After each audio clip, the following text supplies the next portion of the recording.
পাও কবরে চলে গেছে, এক পাও উপরে।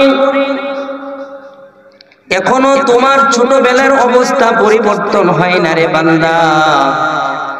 হে মানুষ, হে মুসলমান, এক পাও কবরে চলে গেছে, এক পাও উপরে, এখনো পরিবর্তনের মধ্যে আসে না, এখনো এই মেমোরিতে ঢুকে না আমার মরতে হবে, আমার মরতে হবে। কথা ঠিক কিনা? মরতে হবে কি হবে না? মরা লাগবে কি লাগবে না? আপনি মরতে হবে না, আপনাকে মারবেন, আপনাকে মৃত্যু দিবেন। কে দিবেন? চিৎকার করে বলে কে দিবেন? আল্লাহ। আপনার সাথীর বর্গ, অনেক বন্ধু বান্ধব চলে গেছে দুনিয়া থেকে, আপনি এখনো রয়েছেন। এমনও লোক আছে, বাতিজা চলে গেছে, চাচা রয়েছে, স্বামী চলে গেছে, স্ত্রী রয়েছে, কার কখন মৃত্যু হয় বলা যায় না বাবা। এই জন্য কোরআনে হাকিম থেকে যে আয়াতে কারিমা তেলাওয়াত করেছি একদম সংক্ষিপ্ত, হুজুরে আসলে আমি ছেড়ে দিব। সূরাতুল ওয়াকিআর মধ্যে আল্লাহ পাক বলেন, ইন্নাহু লাকুরআনুন কারীম ফি কিতাবিম মাকনুন। নিশ্চয় এই কোরআন হলো সম্মানিত কোরআন। কোরআন কি? সম্মানিত কোরআন। এই কোরআনের আজকে মাহফিল, কোরআনের বাগান। আলহামদুলিল্লাহ, আপনারা তো সৌভাগ্যশীল, আপনাদের এলাকায়, আপনাদের মহল্লায় একটা হেফজখানা আছে। এটা হেফজখানা না? আলহামদুলিল্লাহ। আজকেও জুমার বয়ানে আমি বলেছিলাম যে 4 জিনিসের সাথে যে সম্পর্ক রাখবে কবরের মধ্যে, ওই 4 জিনিস তার বন্ধু হয়ে তার পক্ষে সুপারিশ করে জান্নাতে পৌঁছায় দিবে। বন্ধুত্ব রাখতে চান? কয়টা জিনিসের সাথে? কয়টা জিনিসের সাথে? 4টা জিনিস।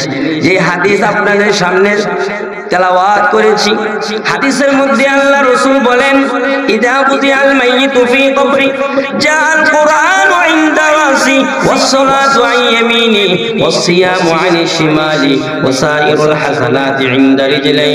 আল্লাহর নবী সাল্লাল্লাহু আলাইহি ওয়াসাল্লাম বলেন, মানুষ মৃত্যুবরণ করার পর যখন কবরে মাইয়াতকে রাখা হবে, তখন 4 বন্ধু চতুর্দিকে ঘেরাও করে রাখবে। কোন ফেরেশতা আসবে তাকে প্রশ্ন করতে, বন্ধুরা বলবেন প্রশ্ন করিও না, আমাদেরকে প্রশ্ন করা দরকার, প্রশ্ন করো, এই মাইয়াতকে প্রশ্ন করার তোমার অধিকার নাই। এরে নবীর উম্মতের দল, এই এলাকা কত সৌভাগ্য, হেফজখানা, দামি গ্রন্থ কোরআন, এই হেফজখানার মধ্যে পড়া হয়।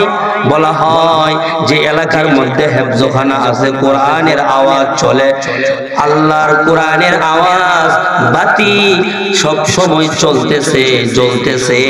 ওই এলাকার মধ্যে আযাব ও গজব আসতে পারে না। এই কোরআন এত দামি কোরআন। কেমন দামি? আল্লাহ রাসূল বলেন, আল কোরআন আহাব্বু ইলাল্লাহ মিনাস সামাওয়াতি ওয়াল আরদি ওয়া মান ফীহিন। আল্লাহর কাছে সবচেয়ে প্রিয় জিনিস হলো আহাব্বু ইলাল্লাহ, কোরআন। এই কোরআন হলো সবচেয়ে, আসমান জমিন এর মাঝে যা কিছু আছে সবচেয়ে বেশি প্রিয় হলো আল্লাহর কাছে কোরআন। এই দামি জিনিসটা যদি আল্লাহর প্রিয় জিনিসের সাথে যদি আমি আপনি সম্পর্ক রাখতে পারি, এই মাদ্রাসার সাথে যদি সম্পর্ক রাখতে পারি, এই মারকাজের সাথে যদি সম্পর্ক রাখতে পারি, যেহেতু এই পৃথিবীতে আল্লাহর প্রিয় জিনিসটা এই মারকাজে কোরআনের বাগানে পড়ানো হয়, যদি আমি আপনি মারকাজের সাথে সম্পর্ক রাখতে পারি, কোরআনওয়ালার সাথে সম্পর্ক রাখতে পারি, তাহলে কাল কিয়ামতের ময়দানে আমার আপনার নাজাতের ব্যবস্থা হয়ে যাবে। এই কোরআন দামি জিনিস, এই জন্য দামি জিনিসের সাথে সম্পর্ক রাখা দরকার আছে কি নাই? কেমন আছে? অনেক অনেক। এই দামি জিনিসের সাথে সম্পর্ক রাখলে আমার আপনার দামও বেড়ে যাবে। কথা ঠিক কিনা? এই ছাত্রের দাম ছিল না যখন কোরআন পড়ে নাই, যখন হাফেজে কোরআন কোরআন পড়েছে তখন তার দাম বেড়ে গেছে। যখন আপনি তার সম্মান দেন, ইজ্জত দেন, হাসরের ময়দানে আপনাকেও ওই হাফেজে কোরআন সুপারিশ করে জান্নাতে পৌঁছায়া দিবে। কারণ এমন একটা জিনিস, এমন এক গ্রন্থ, কোরআনের সাথে সম্পর্ক রাখছেন, কোরআনওয়ালার সাথে সম্পর্ক রাখছেন। কাল কিয়ামতের ময়দানে কোরআনওয়ালার সাথে সম্পর্ক রাখার কারণে, এই মার্কাদের সাথে সম্পর্ক রাখার কারণে, দামি জিনিসটাকে মহাব্বত করার কারণে আপনাকেও আল্লাহ পাক সম্মান ইজ্জত দান করবে। এই জন্য বলা হয় নবীদের হাদিসের মধ্যে 4 জিনিসের সাথে যদি সম্পর্ক রাখতে পারো, কবরের মধ্যে তোমার এই 4 জিনিস কাজে লাগবে। কয় জিনিস জুড়ে বলেন? 1 নাম্বার হলো কোরআন। মাইয়াতকে যখন কবরে রাখা হবে, ইজা বুযিআল মাইয়িতু ফি কবরিহি জাআল কুরআনু ইনদা রাসি, মাইয়াতের মাথার কাছে এসে কোরআন দাঁড়াইবে। কোরআন বলবে, ও ফেরেশতা, কাকে প্রশ্ন করতে চাও? আমাকে প্রশ্ন করো। কারণ এই বান্দা, এই মাইয়াত দুনিয়ার মধ্যে আমি কোরআনকে সম্মান দিয়েছে, ইজ্জত দিয়েছে, চুমু খাইছে, কোরআন সকাল সন্ধ্যা পড়েছে, কোরআন নামাজের মধ্যে পড়েছে, আমি কোরআনকে মুহাব্বত করেছে, আমি কোরআনের সাথে বন্ধুত্ব রাখছে।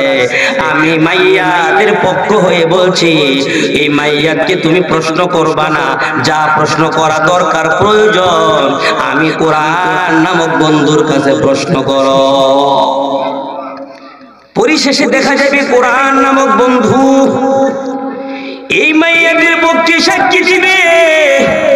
সাক্ষী দিয়ে পরিশেষে দেখা যাবে এই কোরআনের সুপারিশ আল্লাহ কবুল করবেন। সুবহানাল্লাহ। কোরআনের সুপারিশ কবুল করবে। হাদিসের মধ্যে আইছে, ইয়াকুলুল কোরআন ইয়াকুলুস সিয়াম, কোরআন সুপারিশ করবে বান্দার পক্ষে, সিয়াম রোজা বান্দার পক্ষে সাক্ষী দিবে। ওই কোরআনের সুপারিশ আল্লাহ পাক কবুল করে নেবেন। সুবহানাল্লাহ। তাহলে কোরআনের সাথে সম্পর্ক রাখবো, বন্ধুত্ব রাখবো, তাহলে আপনার কবরের মধ্যে এই কোরআন এসে আপনার পক্ষে সাক্ষী দিবে, বন্ধু বানাইয়া আপনাকে জান্নাতে পৌঁছায় দিবে। সুবহানাল্লাহ। 2 নাম্বার বন্ধু হলো ওয়াসসালাতু আন ইয়ামিনি, নামাজ। 2 নাম্বার বন্ধু হলো নামাজ। নামাজের সাথে যদি বন্ধুত্ব রাখতে পারি, 5 ওয়াক্ত নামাজ আদায় করতে পারি, ঈমান আনার পর শ্রেষ্ঠ ইবাদত হলো নামাজ। হাসরের ময়দানে আল্লাহর নবী বলেন, আউয়ালু মা ইউহাসাবু বিহিল আবদু ইয়াউমাল কিয়ামাতিস সালাত, নামাজের ব্যাপারে কিয়ামতের ময়দানে বান্দাকে সর্বপ্রথম প্রশ্ন করা হবে। এই নামাজ হলো শ্রেষ্ঠ ইবাদত। নামাজ শ্রেষ্ঠ ইবাদত।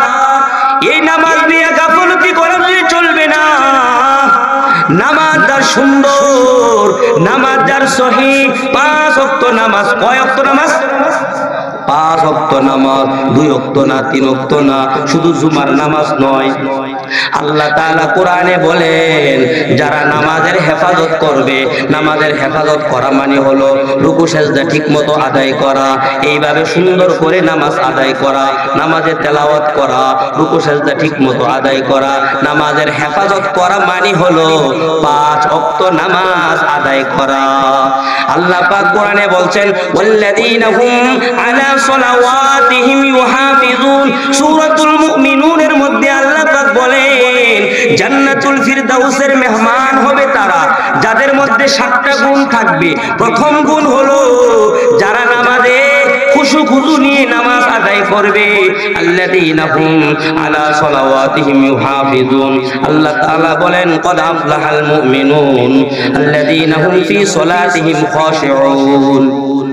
প্রথম গুণের মধ্যেও বলছেন যারা নামাজে বিনয়ী খুশবুদু নিয়ে নামাজ সুন্দরভাবে পড়বে, এবং পরে শেষ যে গুণটা ওয়াল্লাযীনা হুম আলা সালাওয়াতিহিম ইউহাফিজুন, যারা নামাজের হেফাজত করবে। প্রথমও বলছে নামাজের কথা, শেষও বলছে নামাজের কথা। এইভাবে আল্লাহ তাআলা বলেন, আল্লাযীনা ইয়ারিসুনাল ফিরদাউস হুম ফিহা খালিদুন, আমি আল্লাহ তাদেরকে জান্নাতুল ফিরদাউসের মেহমান বানায় দিব। এরে নবীর উম্মতের দল, নামাজ আমার আপনার প্রিয় নবী জীবনে কোনদিন নামাজ বাদ দেন নাই, কোনদিন নামাজের নিয়ে কোনো গাফলতি করেন নাই। মুসলমান ভাইরা আমার, যারা নামাজ নিয়ে গাফলতি করবে আল্লাহ তাআলা ভিন্ন আয়াতে বলেন সূরা মাউনের মধ্যে, যারা নামাজ নিয়ে গাফলতি করবে, নামাজ ঠিকমতো আদায় করবে না, 2 ওয়াক্ত পড়লে 3 ওয়াক্ত পড়বে না, 3 ওয়াক্ত পড়লে 2 ওয়াক্ত 5 ওয়াক্ত পড়বে না, 2 ওয়াক্ত পড়বে না, যারা নামাজ নিয়ে গাফেল তাদেরকে হাসরের ময়দানে তাদেরকে ওয়াইল নামক জাহান্নামে নিক্ষেপ করা হবে। ফাওয়াইলুল লিল মুসাল্লিন। একই কাতারের মধ্যে বহুত মুসল্লি আমরা নামাজ পড়তেছি, কিন্তু কিছু কিছু মুসল্লির জন্য ওয়াইল নামক জাহান্নাম, আবার কিছু কিছু মুসল্লির জন্য তাদের জন্য জান্নাত রাখছেন। ভাইরা আমার, এই জন্য নামাজের ব্যাপারে কোনো শৈথল্যবোধ করা যাবে না, অলসতামি করা যাবে না, উদাসীন হওয়া যাবে না। নামাজে উদাসীন হইলে আপনার অন্যান্য আমলও বরবাদ হয়ে যাবে। নামাজে উদাসীন হলে আপনার আমলগুলো বিনষ্ট হয়ে যাইবে। আল্লাহর শ্রেষ্ঠ ইবাদত যদি ঠিক থাকে, কারণ বান্দাকে নামাজে একদিন না একদিন খারাপ থেকে, অন্যায় থেকে বান্দাকে ফিরে আনবে, ঠিক কিনা? নামাজ পড়তে বলতে পারেন হুজুর এখনো অন্যায় ছাড়তে পারি না, এখনো গীবত ছাড়তে পারি না, এখনো চুরি ছাড়তে পারি না, হুজুর অন্যায় ছাড়তে পারি না। যেই দিন ছাড়বো সেই দিন নামাজ পড়বো, যেই দিন ছাড়তে পারবো 5 ওয়াক্ত নামাজ পড়বো। না না, নবীজির দরবারে একজন সাহাবী এসে বলল, ইয়া রাসূলুল্লাহ, এমন ব্যক্তি সে দিনের বেলা নামাজ পড়ে, রাত্রে বেলা চুরি করে, তার ব্যাপারে আপনি কি বলেন?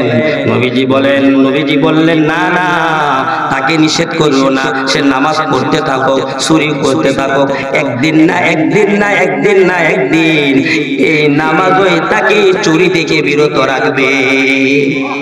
এই জন্য আল্লাহ তাআলা বলেন ইন্নাস সালাতা তানহা আনিল ফাহশাই ওয়াল মুনকার।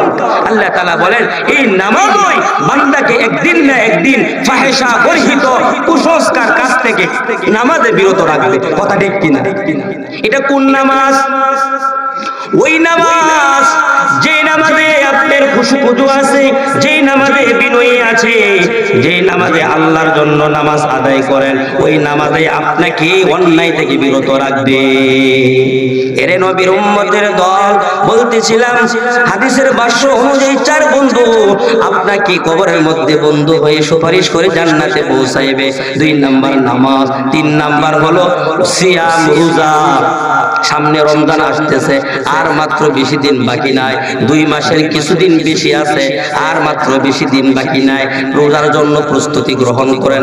এই রোজা আপনার বাম পাশে দাঁড়ায় থাকবে, মাইয়াতকে বলবে, কিন্তু রোজা নামক বন্ধু বলবে, যা কিছু প্রশ্ন করা দরকার আমাকে প্রশ্ন করো।